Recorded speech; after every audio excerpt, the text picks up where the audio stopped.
এবার যুদ্ধবিরতি লঙ্ঘন ও বাস্তবায়ন নিয়ে হিজবুল্লাহ প্রধানের করা হুঁশিয়ারি। আরো বিস্তারিত জানিয়ে দিব। এদিকে আবারও তালেবান পাকিস্তানি বাহিনীর সংঘর্ষ, উত্তেজনা তুঙ্গে। এবার কিয়েভে রাশিয়ার হামলা, পাল্টা আক্রমণ ইউক্রেনের। এদিকে একদিনে ইউক্রেনের 1200 সৈন্য ও যুদ্ধ বিমান সহ ব্যাপক ক্ষয়ক্ষতির দাবি রাশিয়ার। আরো জানিয়ে দিব, এবার কুরস্ক অঞ্চলে সমুখ্য যুদ্ধে 38,000 রুশ সেনা নিহত, দাবি ইউক্রেন সেনা প্রধানের।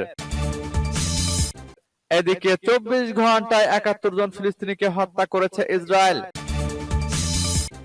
এবার ইয়েমেনে সৌদি আরবের হামলা, আহত অন্তত একজন। এবং সর্বশেষে জানিয়ে দিব, এদিকে ইরানের পরমাণু স্থাপনায় হামলার পরিকল্পনা বাইডেনের। শুনছিলেন সংবাদ শিরোনাম, এখন বিস্তারিত। তবে তার আগে অনুরোধ থাকবে, এই ভিডিওতে একটি লাইক দিন এবং কমেন্টস করে জানিয়ে দিন আপনি কোন জেলা থেকে বা কোথায় থেকে আমাদের সাথে যুক্ত রয়েছেন, এবং সংবাদের সর্বশেষ গুরুত্বপূর্ণ আপডেট পেতে চ্যানেলটি সাবস্ক্রাইব করে আমাদের সঙ্গেই থাকুন। এবার যুদ্ধবিরতি লঙ্ঘন ও বাস্তবায়ন নিয়ে হিজবুল্লাহ প্রধানের করা হুঁশিয়ারি। দখলদার ইসরায়েলের সঙ্গে যুদ্ধবিরতি চুক্তি বাস্তবায়ন এবং এর লঙ্ঘন মোকাবেলার ক্ষেত্রে সমস্ত দায়-দায়িত্ব লেবানন সরকারের বলে জোর দিয়েছেন হিজবুল্লাহ মহাসচিব নাঈম কাসেম। তেহরানে একটি সম্মেলনে দেওয়া ভিডিও বার্তায় তিনি কথা বলেন। হিজবুল্লাহ প্রধান বলেন, লেবানন সরকার যেহেতু চুক্তিটি আলোচনার মাধ্যমে করেছে, তাই চুক্তি লঙ্ঘন বন্ধ করার দায়ভারও তাদের উপর বর্তায়। নাঈম কাসেম এ সময় ইসরায়েলের সঙ্গে হিজবুল্লাহর সাম্প্রতিক সংঘাতের ক্ষেত্রে 3টি পর্যায়ের বিবরণ দেন। প্রথম পর্যায়ে অবরুদ্ধ গাজায় নিরীহ ফিলিস্তিনিদের প্রতি সমর্থন দেওয়া, দ্বিতীয় পর্যায়ে ইসরায়েলের ব্যাপক বোমাবর্ষণ, তৃতীয় পর্যায়ে 27 নভেম্বর থেকে যুদ্ধবিরতির পরবর্তী সময়। তিনি উল্লেখ করেন, চুক্তির শর্ত অনুযায়ী ইসরায়েলকে তার আগ্রাসন বন্ধ করতে এবং দখলকৃত লেবাননের অঞ্চল থেকে সরে যেতে হবে। হিজবুল্লাহ দক্ষিণ লিতানি নদীর দক্ষিণ থেকে তাদের যোদ্ধা এবং অস্ত্র সরিয়ে নেওয়ার প্রতিশ্রুতি দিয়েছে। নাঈম কাসেম এ সময় বলেন, লেবানন সরকারই যেহেতু এই চুক্তি স্বাক্ষর করেছে, তাই এটি বাস্তবায়নে সরকারকেই সরাসরি দায়িত্ব পালন করতে হবে। সেই সঙ্গে তিনি এও বলেন, মধ্যস্থতাকারী দেশ এবং চুক্তি পর্যবেক্ষণ কমিটি রাজনৈতিক উপায়ে এটি বাস্তবায়ন নিশ্চিত করবে। এদিকে আবারও তালেবান পাকিস্তানি বাহিনীর সংঘর্ষ, উত্তেজনা তুঙ্গে। আফগানিস্তানের খোস্ত প্রদেশে ফের পাকিস্তানের সীমান্তরক্ষীদের সঙ্গে তালেবানের সংঘর্ষ হয়েছে।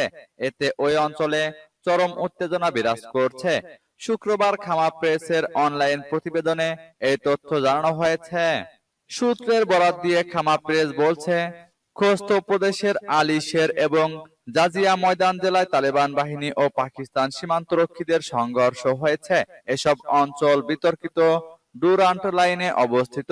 তবে সর্বশেষ এই সংঘাত নিয়ে উভয় দেশের কোনো কর্মকর্তাই মুখ খুলেনি। এছাড়া এতে কি পরিমাণ ক্ষয়ক্ষতি বা হতাহতের ঘটনা ঘটেছে সেই সম্পর্কেও বিস্তারিত কিছু জানা যায়নি। দেশ দুটির বাহিনীর মধ্যে ক্রমাগত সংঘাতের ফলে সীমান্তে চরম উত্তেজনা বিরাজ করছে। বিশ্লেষকরা বলছেন, দেশ দুটির মধ্যে সম্পর্ক তলানির দিকে যাচ্ছে। গত 24 ডিসেম্বর আফগানিস্তানের পাকতিকা প্রদেশে অতর্কিত বিমান হামলা চালায় পাকিস্তানি বাহিনী। এতে আফগানিস্তানে অন্তত 46 জন নিহত হয়েছে। নিহতদের মধ্যে নারী ও শিশুও ছিল। এবার কিয়েভে রাশিয়ার হামলা, পাল্টা আক্রমণ ইউক্রেনের। ইউক্রেনের রাজধানী কিয়েভে ব্যাপক ড্রোন হামলা চালিয়েছে রাশিয়া। এতে অন্তত 2টি শহর ক্ষয়ক্ষতির শিকার হয়েছে বলে দাবি করেছে রুশ প্রতিরক্ষা মন্ত্রণালয়। খবর আল জাজিরার। ইউক্রেনীয় টার্গেটে চালানো সব হামলায় সফল হয়েছে বলে দাবি করেছে রাশিয়া। বলা হচ্ছে, হাই প্রিসিশন কমব্যাট ড্রোন ব্যবহার করে হামলা হয়েছে। বিধ্বস্ত হয়েছে বেশ কয়েকটি সামরিক বিমানবন্দর ও অস্ত্রাগার। অন্যদিকে রাশিয়ার জ্বালানি ডিপো ধ্বংসের দাবি করেছে ইউক্রেনও।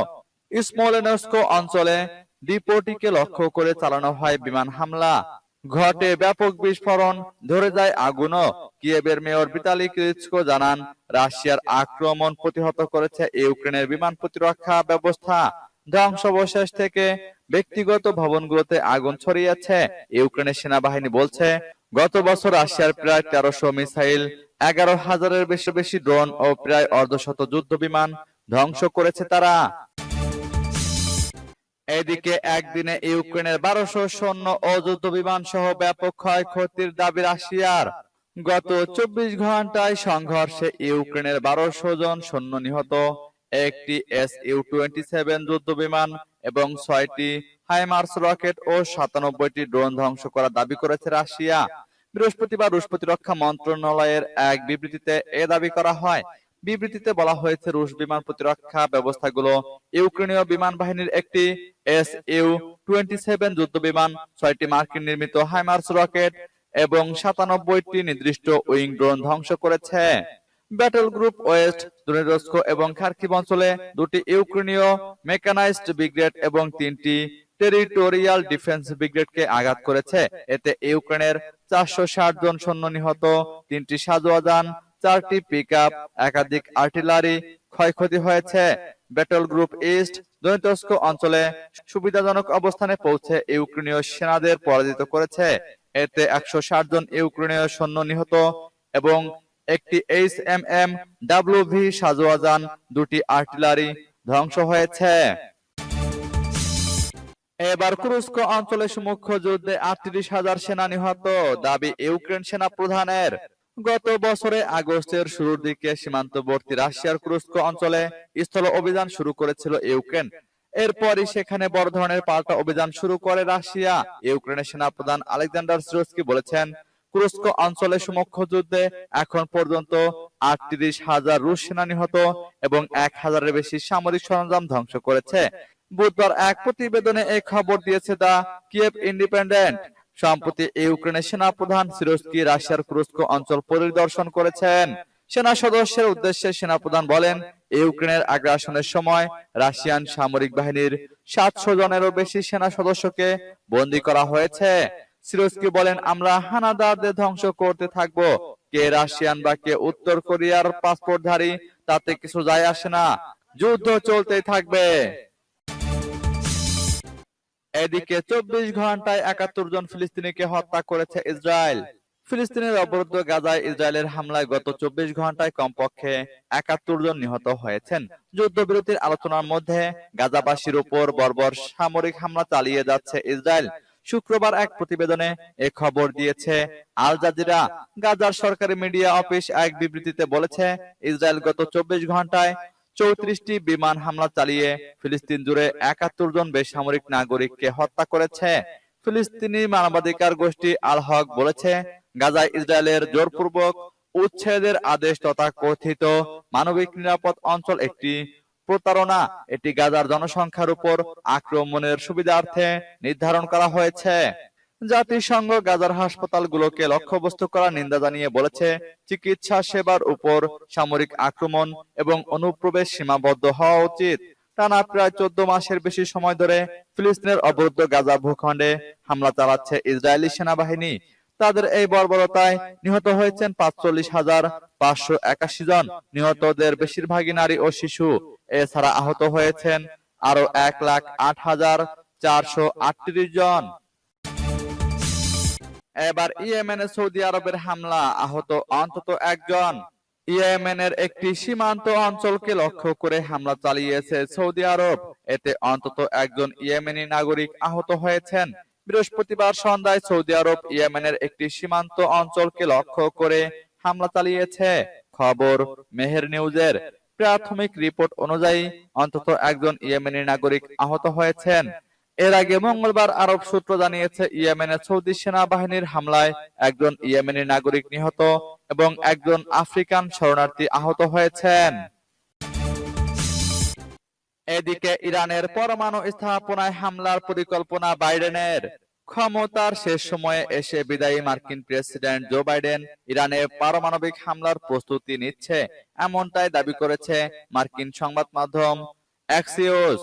প্রতিবেদনে বলা হয়েছে, ইরান ইউরেনিয়াম সমৃদ্ধ অস্ত্র ব্যবহার শুরু করলে যুক্তরাষ্ট্রে প্রতিক্রিয়া কি হবে তা নিয়েই ছিল এই বৈঠক। এদিকে যুক্তরাষ্ট্রের হামলায় ইরানের শীর্ষ সামরিক কমান্ডার কাসেম সুলাইমানির হত্যার 5ম বার্ষিকী উপলক্ষে আয়োজিত এক স্মরণ সভায় যুক্তরাষ্ট্রকে পরাজিত করার হুঁশিয়ারি দিয়েছেন দেশটির প্রেসিডেন্ট মাসুদ পেজেশকিয়ান। 2020 সালের 3রা জানুয়ারি বাগদাদ আন্তর্জাতিক বিমানবন্দরে মার্কিন ড্রোন হামলায় নিহত হন ইরানের রেভলিউশনারি গার্ড কুদস ফোর্সের প্রধান কাসেম সুলাইমানি এবং ইরাকি মিলিশিয়া নেতা আবু মাহদি আল মোহান্দিস। এই ঘটনাকে রাষ্ট্রীয় সন্ত্রাসবাদ হিসেবে আখ্যা দেয় ইরান। এই ঘটনার পঞ্চম বার্ষিকী উপলক্ষে বৃহস্পতিবার ইরানের বিভিন্ন শহরে বিশেষ অনুষ্ঠান আয়োজিত হয়। রাজধানী তেহরানে আয়োজিত এক সমাবেশে যুক্তরাষ্ট্রের নীতিকে তীব্র সমালোচনা করে তাদের শোষণমূলক আচরণের বিরোধিতা করেন দেশটির প্রেসিডেন্ট মাসুদ পেজেশকিয়ান। এছাড়াও যুক্তরাষ্ট্র বিশ্বের দুর্বল দেশগুলোকে শোষণ করে নিজেদের স্বার্থ হাসিল করছে দাবি করে তাদের পরাজিত করারও হুঁশিয়ারি দেন তিনি।